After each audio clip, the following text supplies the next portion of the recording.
MBA.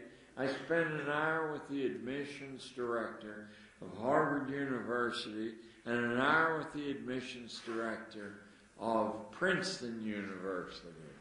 And the Harvard lady told me, we only accept people in Harvard who have demonstrated a record of excellence. I said, you mean perfect SAT score? No, she said.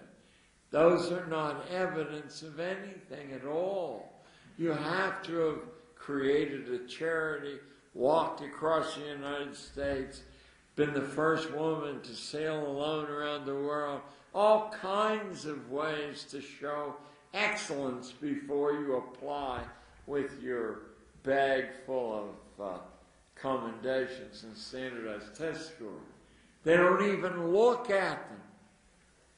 The Princeton fellow was much more elegant than the Harvard lady. And when I asked him what he uses in lieu of standardized test scores to admit people to Princeton, last year Princeton turned down 4,000 applicants who had a perfect SAT score and a perfect grade point average. Harvard only turned down a couple thousand. Stanford turned down 3,000. Caltech turned... Why doesn't anyone tell you this? There must be a reason. The information is in the public record, but someone has to say, why don't you look? Anyway, the Princeton guy, I said, what did you do in lieu of it? He said, well, of all the items on a resume, we look first at, if you lived 1 million years, you would not be able to fill in the blank.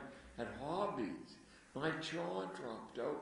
I've been taught all my life to leave that off. If there isn't room for it, leave it off your resume. On the contrary, he said, it's the only accurate information you can get out of a young person.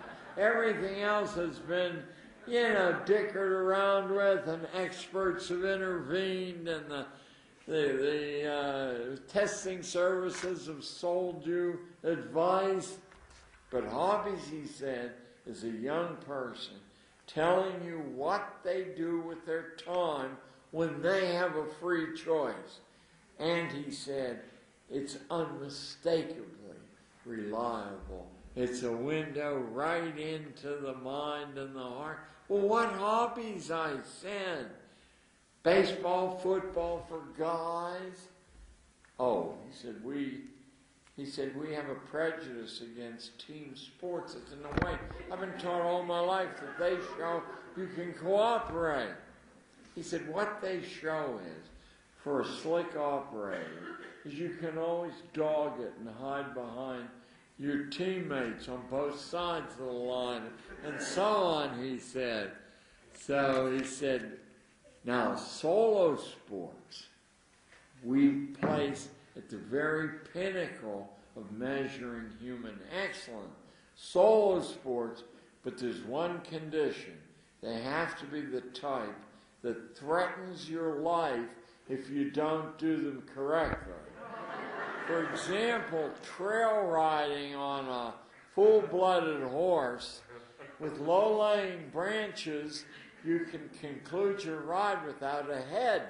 You don't have to go to Mexico to have them take it off. The branch will take it off. Or sailing these little one-person sailboats, what are they, lightnings? There's probably a bunch of names for them. Out of sight of land.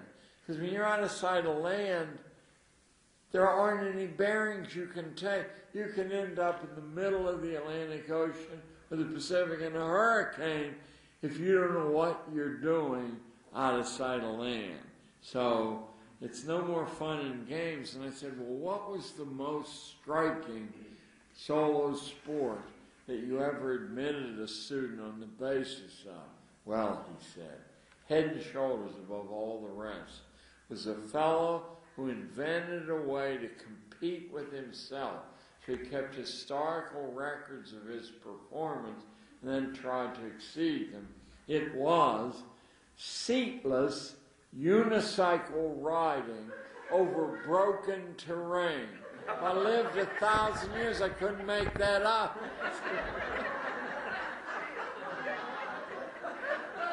I did pretty good that time. My leg's broken.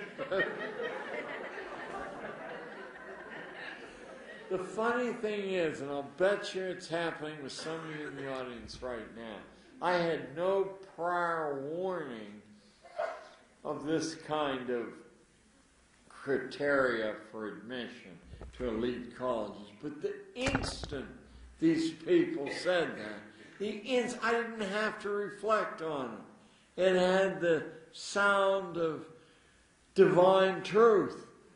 Why on earth would you judge people on the basis of stuff they memorized and then retrieved? Why? Wouldn't you ask them, and of course I'm ruining very future parts, wouldn't you ask them to show application?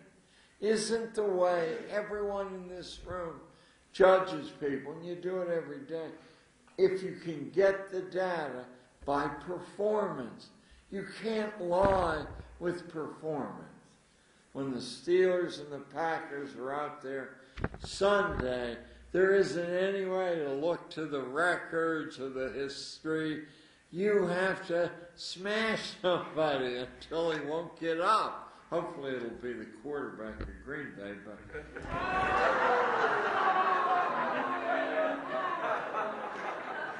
I did grow up in Pittsburgh.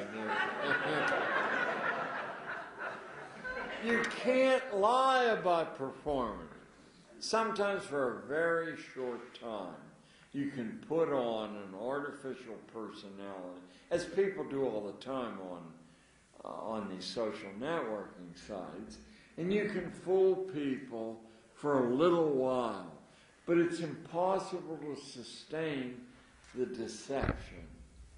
You know, if you're a stingy person and the lady you want to go out with despises anyone who isn't generous, you can pretend to be generous, but under her scrutiny for a few days, she will figure out that you're as cheap as they make them and wash her hands of you.